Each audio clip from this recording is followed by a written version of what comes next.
Let's talk about books, baby. Let's talk about you and me. Let's talk about all the big books and the small books we can read.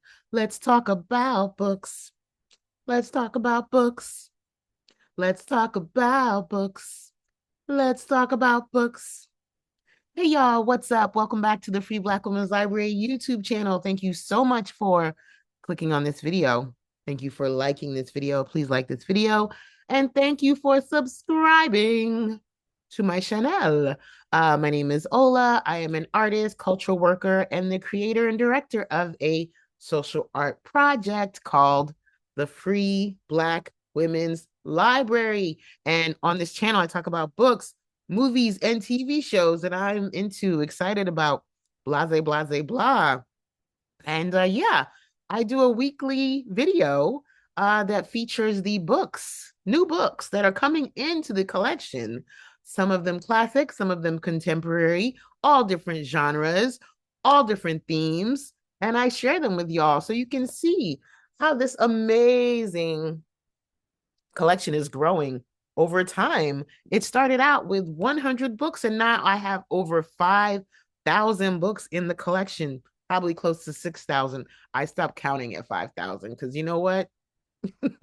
That was a good number. So one day I will do a complete inventory of the entire collection, but that's not today. But I want to talk to y'all about the books that we got in this week.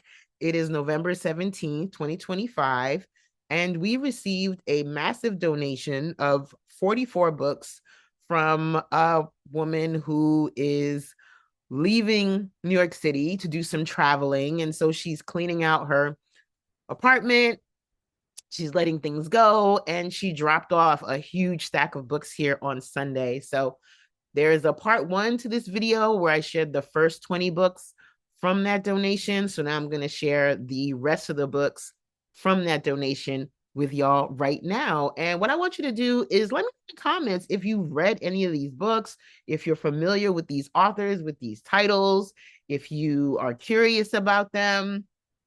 I will share the ones that I have read and the ones that I'm curious about beginning now. So the first book that I'm going to share with y'all is called Bulletproof Diva, Tales of Race, Sex, and Hair. And it is by Lisa Jones. Bulletproof Diva, Race, Sex, and Hair. And this looks like an essay collection. I love essay collections. I'm not familiar with this one, but I am curious about this intersection of topics as far as race, sex, and hair. Some of y'all might not know this, but I have been making it a point to wear my hair natural, extra supernatural for the past several months, which not only means no heat, no perms, no chemicals, but also I've been staying away from synthetic hair. I definitely had synthetic hair definitely had me in a chokehold for pretty much 80% of my adult life. When I wasn't bald or shaving my hair off, I was definitely wearing like box braids, crochet braids, twists, and always added hair to it just to get length, just to get fullness. But I made a decision earlier this year to see what it would feel like to just live without that extra addition. And also felt like the synthetics were not helping my hair, right? So, anywho, I sometimes go off topic, which is why I call these videos Rambly reactions. But yeah, Bulletproof Diva, Tales of Race, Sex, and Hair by Lisa Jones. That's that one. Next book is called Dear Setheren, and it's by Akwaeke Amazie, a Black spirit memoir. That is a picture of them on the cover, Akwaeke Amazie, and this is their memoir. Now, I am very much a fan of Akwaeke's writing. I have read almost all of their books: Freshwater, You Made a Fool of Death with Your Beauty, The Death of Vivek Oji, Pet, Bitter, uh, Yeah, content warning, everything. So they are a very, very, very prolific author. They just came out with a new book called Son of the Morning, which is fantasy. I haven't read that one yet. I don't know what it's about, but I'm curious about it because I'm a big fan of this writer. This is their memoir, and it is described as a full-throated and provocative memoir in letters. Love that. Big fan of epistolary writing. So yeah, definitely gonna check that one out. Akwaeke Amazie. Speaking of Akwaeke Amazie, we actually have two books from Akwaeke in this pile. This one is called Pet. This one is a middle school chapter book that is really fun. I absolutely love this cover of this little cutie patootie. Pet is here to hunt a monster. Are you brave enough to look? This is speculative fiction. It's a really fun read. It's a really quick read, as you can see. It's meant for a younger audience, but I really enjoyed this book. I'm going to read you a quick itty bitty bit of the descriptor. It says, there are no monsters anymore, or so the children in the city of Lucille are taught. Jam and her best friend Redemption have grown up with this lesson all their lives. But when Jam meets Pet, a creature made from horns and colors and claws, who emerges from one of her mother's paintings and a drop of Jam's blood, she must reconsider what she's been told. Pet has come to hunt a monster, and the shadow of something grim lurks in Redemption's house. Jam must fight not only to protect her best friend, but also to uncover the truth and answer to the question, how do you save the world from monsters if no one will admit they exist? In their riveting and timely young adult debut, acclaimed novelist Akwaeke Amazie asks difficult questions about what choices you can make when the society around you is in denial. Yeah, this book reminded me of Octavia Butler. It's like if Octavia Butler's books were a person or a thing that gave birth, I would say that Pet, it would be one of Octavia's children. Because I feel like it's a commentary on society. Oftentimes, like Octavia's work is, it's speculative. We have characters that are neurodivergent, similar to Olamina in the Parable of the Sower. So yeah, I enjoyed this book, and I love that it is for middle schoolers, but also would be a fun read for high schoolers, for adults, and so on. So that's Pet. The next book is also by Quakey, and it's called Content Warning Everything. Content Warning Everything is a poetry collection. So as you can see, Quakey is, yeah, one of these writers that dabbles in every genre, from romance to fiction to fantasy to speculative fiction, to just literary fiction to memoir and so on. So this is poetry, content warning, everything. And let's see. It's pretty intense. Let's see. I'll read one poem. This one is called Self Portrait as an Angel. I will most certainly have wings of roaring flame, 11 of them, 7 unstable faces, your worst shame as my eyes, your darkest desire as my sword, bloody and oh so beautiful. And I will finally look like the terrible thing I have always been. Haven't you always wanted power beyond sense? Haven't you asked for it in your most sinful nights, sworn to pay, whatever the cost? I am not here to answer or lend grace.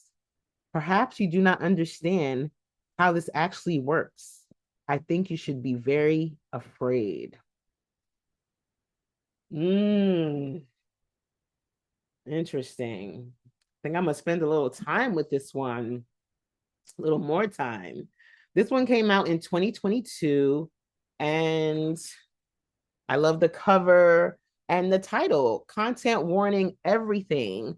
What do you think about content warnings? What do y'all think about trigger warnings? Do you think that they are necessary? Do you find that you would like to have a trigger warning for a book that you're reading? Would you like to be prepared psychically or and emotionally to deal with certain types of content? Or do you just want the author to just give it to you raw and just take it as it comes and move through it as it comes? Let me know in comments, because this is something that's come up in different conversations for me as a wannabe writer and as a heavy reader, and who is definitely attracted to the type of work that can be seen as needing a trigger warning. I do tend to get drawn to work like that. So let me know what y'all think. But yeah, Content Warning Everything is a Quakey's debut poetry collection. And this is a picture of them on the back. I love their style. They have really great fashion. Next book, a little bitty one, is called Honey, I Love and Other Poems by Eloise Greenfield. This is a Reading Rainbow book, and this is one of my favorite covers of all time. And similar to The People Who Could Fly, which is a book I showed y'all in part one, this one, pictures are by Diane and Leon Dillon. Diane and Leon Dillon, they illustrated a lot of children's books. They definitely had an era where they gave the visual imagery for a lot of children's books that were coming out pretty much back to back to back. And they definitely blessed us visually again and again. So let me read one of these. This is for ages 7 and 11. But I feel like this is cute for all ages, right? Like, what would you do as a grown person if someone gave you a book like this for as a gift, as for Karamu, for Kwanzaa? You would love it. Even as a grown middle-aged person, I would find this very endearing and sweet. So this poem is called Fun. The pedal on our school piano squeaks. And one day, Miss Allen stopped playing and we stopped singing. And Mr. Cobb came with the skinny silver can and gave it a long, greasy drink. And the next day, when we got ready to sing, Miss Allen smiled and blinked her eyes and plinked the piano and pushed the pedal. And the pedal said, squeak. And we laughed. But Miss Allen didn't. Cute. So cute. I love these images. Look at this one. I'm gonna read one more poem. This one is called I Look Pretty. Mama's shiny purple coat, giant silver shoulder bag to tote, tall, tall shoes and pantyhose, big straw hat with shiny bows. I look pretty. I float. I smile. I pose. Isn't that adorable? 16 poems tell of love and the simple joys of everyday life seen through the eyes of a child. Classic. Our next book in this book haul, This Here Flesh by Cole Arthur Riley. This Here Flesh. Spirituality, liberation, and the stories that make us. Y'all, read this book. That's all I'm gonna say. Actually, that's not all I'm gonna say. I love this book. I love this book. I love Cole Arthur Riley's writing. Oh, so good. So writes Cole Arthur Riley in her unforgettable book of meditations and reflections on discovering the sacred in her skin. From the womb, we must repeat with regularity that to love ourselves is to survive. I believe that is what my father wanted for me, and I knew I would so desperately need a tool for survival, the truth of my dignity, named like a mercy new each morning. Yeah, Cole Arthur Riley is the creator of Black Liturgies, which is an amazing platform on social media. And I love their writing. We read this book for my book club, and I believe that my conversation with Cole is on my YouTube channel. So definitely go check that out if you want to learn more about this book and their work. But This is one of my favorite reads of all time. So happy to have that in the collection. Next book is called Dreaming Blackness. Dreaming Blackness, Black Nationalism and African American Public Opinion by Melanie T. Price. Not familiar with this one. This was a new one for me, and I'm curious about Black nationalism for sure. It says Black nationalism is one of the oldest and most enduring ideological constructs developed by African Americans to make sense of their social and political worlds. In Dreaming Blackness, Melanie Price explores the current understandings of Black nationalism among African Americans, providing a balanced and critical view of today's Black political agenda. Price argues that Black nationalism continues to enjoy moderate levels of support by most Black citizens, but has a more difficult time gaining a larger stronghold because of increasing diversity among Blacks and a growing emphasis on individualism over collective struggle. She shows that Black interests are a dynamic negotiation among various groups and suggests that those differences are not just important for the Black agenda, but also for how African Americans think and dialogue about Black political questions daily. Using a mix of everyday talk and impressive statistical data to explain contemporary Black opinions, Price highlights the ways in which Black nationalism works in a post-racial society. Post-racial is in quotes. Ultimately, Price offers a multi-layered portrait of African-American political opinions, providing a new understanding of race-specific ideological views and their impact on African Americans, persuasively illustrating that Black nationalism is an ideology that scholars and politicians cannot afford to dismiss. Melanie Price is an associate professor of government at Wesleyan University, and this book is published by New York University Press. Sounds very scholarly. I'm curious. Black nationalism is one of the oldest and most enduring constructs, it says. I did not know that. One to grow on. You read and you learn. Excuse me. Now, next up is called Too Heavy a Yoke, Black Women and the Burden of Strength.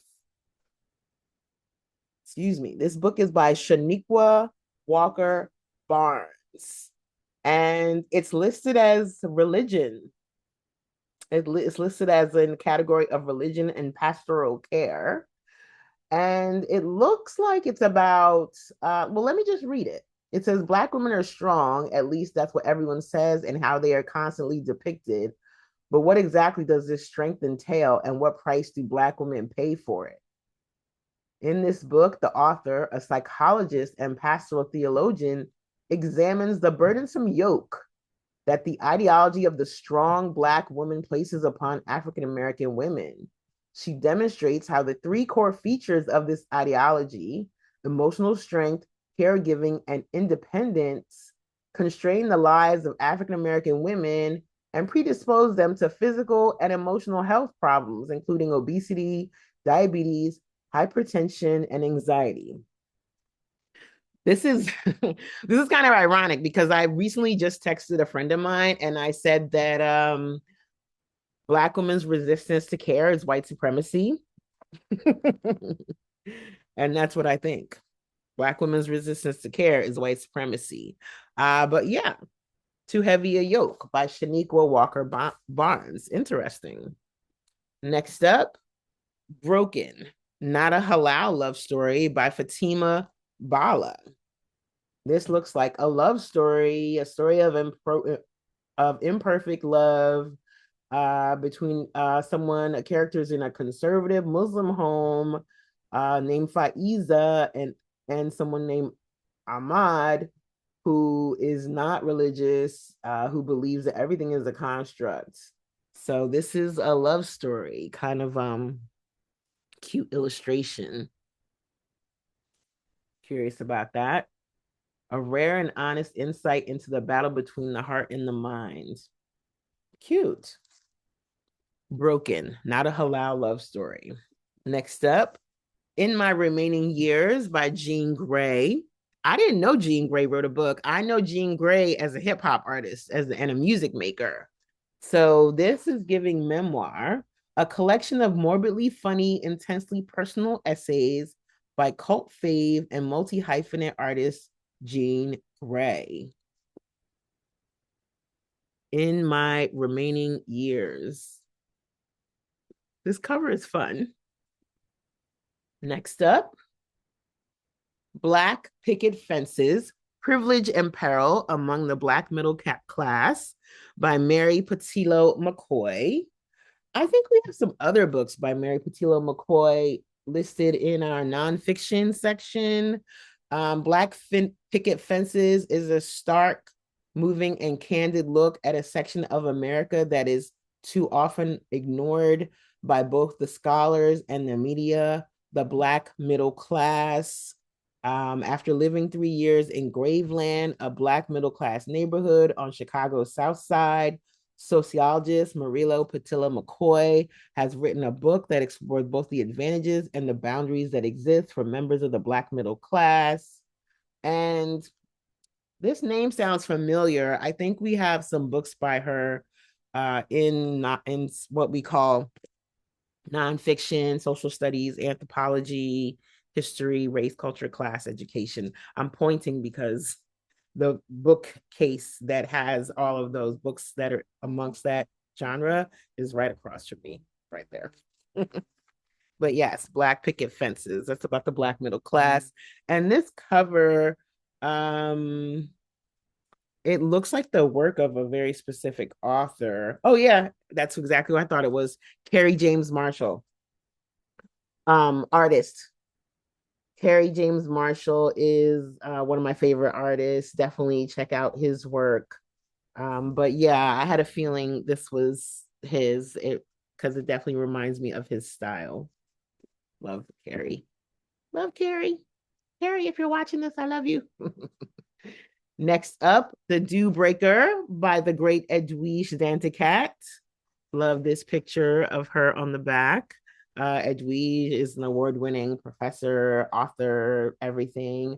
And this is fiction, The Dew Breaker. We have another book by Edwige here, Professor Dandicat. It's called Crick Crack. Crick Crack is also fiction and literature, and it is a collection of short stories. I think this is their debut. I think this is the first book that they ever came out with when they were super young, as you can see from the photo. But yeah, author of Breath, Eyes, Memory. This is a National Book Award finalist, as you can see from the sticker. And Edwige is that girl. She's everything. Check out her work. Shake Loose My Skin, a collection of poems by Sonia Sanchez. Don't you love when Black women place themselves on the cover, on their book covers? That's my favorite. I love when that happens. Sonia Sanchez is a poet, amazing icon poet. And this is one of her collections. She has many. And let's read one real quick. I love this book. I've had this one for a while, and it's nice to get another copy of it. Let's read poem number 3. It's a short one. It says, I gather up each sound you left behind and stretch them on our bed. Each night, I breathe you and become high. Each night, I breathe you and become high. Yes, honey. That's kind of sexy. Next up, 2 books in one. Two books in one. Quicksand and Passing by Nella Larson. We love me some Nella. Nella, writer of the Harlem Renaissance, an old school icon. Definitely big fan. Quicksand came out in 1928 and Passing came out in 19 29, both document the historical realities of Harlem in the 1920s and shed a light on the social world of the Black bourgeoisie, according to the description on the back. So yeah, quicksand and passing. Nella Larson, kind of like this cover. It's simple, but really nice graphically. The little triangles, the pink and the black. Enjoy that. Next up, Orleans by Sherry L. Smith. This one is similar to Pet, is giving YA vibes. Orleans looks like a speculative fiction as well. After a string of devastating hurricanes and a severe outbreak of Delta fever, the Gulf Coast has been quarantined. Years later, residents of the outer states are under the assumption that life in the Delta is all but extinct. But in reality, a new primitive society has been born. Dun, dun, dun. Only so many places to run to when you ain't got a tribe. Maybe I find another group of O positives somewhere. But Lydia's tribe's been one of the biggest and strongest. If they ain't safe, then nobody be. It ain't easy finding a new tribe.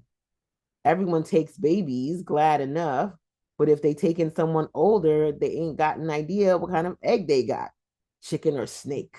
So even if you ain't turning against them, they might turn against you just to be sure. Orleans.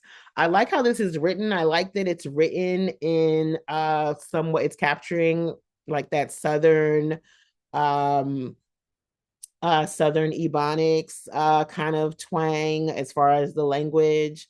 I love when writers writes characters that are set in a certain time period or certain place, and they really capture the way those people speak, even if it is considered grammatically incorrect or fracturing the English language. I feel like it makes the story feel more authentic, makes it more interesting. And the English language needs to be fractured anyway, because it's very limiting as far as like grammar and structure and well, so on like that. Give me incorrect punctuation, give me incorrect grammar, right? As long as it's feels authentic for the characters, give it to me, give it to me, give it to me. Next up, speaking of grammar and fracturing, Their Eyes Were Watching God by Zora Neale Hurston, a definite classic, part of the Free Black Women's Library literary canon, and a must read. What y'all know about Janie and Tea Cake? Read this one. That's all I'm gonna say about that, if you haven't already. Also by Zora, her memoir, Dust Tracks on the Road, her autobiography. Yes, this is a good one. It talks about her travels and all she was up against and her situation with her mom and her dad and their influence on her life and her studies, scholarship, writing praxis, and so on.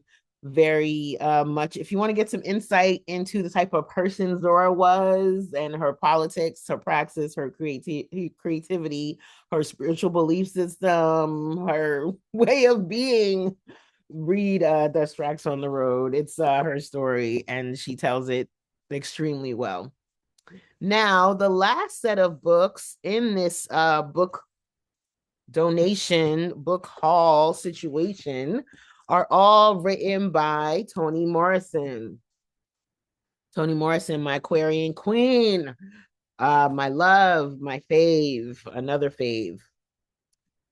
So I'm just gonna speed through these ones real quick.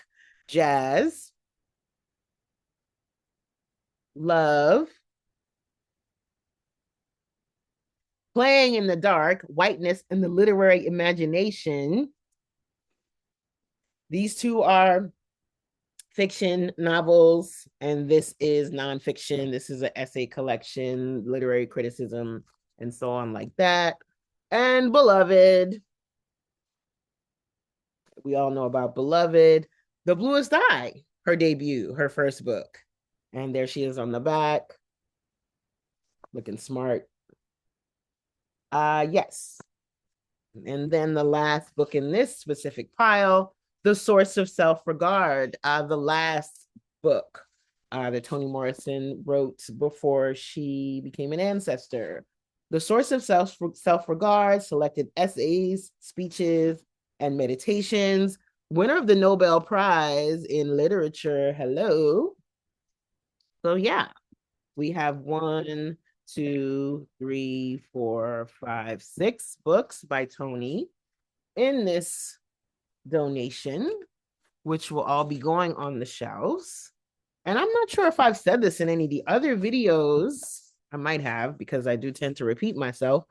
But the way you take out books out of the library, if you would like to come and check out the collection, you're definitely welcome to come check out the collection whenever we're open. Sit here and read, work on your computer, connect with another person, make a friend, be in your own mind, in your own space, hang out in the backyard, and so on. But if you want to take out books, the way you take out books is through a trading system where for every book you bring, you get to take a book. As long as it's written by a Black woman or a Black non-binary writer, you can trade 1 for 1, 2 for 2, 10 for 10. This past Sunday, we had someone come in who traded 5 for 5, which was pretty cool. We just ask that the books you bring be in good condition and not be on our no trade list. We have a list of books that we are not taking right now because we have too many copies of them. And as you can see, we have limited space in the space. So there are certain books that we're not able to take for that reason. But yeah, so that's how you take out books out of the library. But even if you don't have a book, when you come here, I might just gift you a book anyway, because part of what the no trade list offers are books that we can just give away to people. So I do also give away books all the time in addition to trading. So yeah, so that's all the books we got in this donation from this wonderful person who is definitely a really good and diverse reader, because I love that she reads YA. I love that she reads poetry. I love that she reads fiction, memoirs, political theory.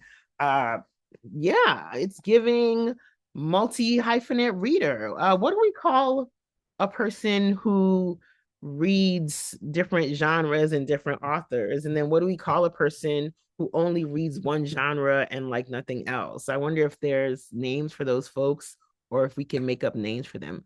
Or yeah, or if it even matters. But either way, that's it for this week's book mail, book haul video. Thanks for tuning in. Thanks for watching. Please like this video. Please subscribe to my channel. And I'm wishing you a wonderful day and happy reading, y'all. Bye.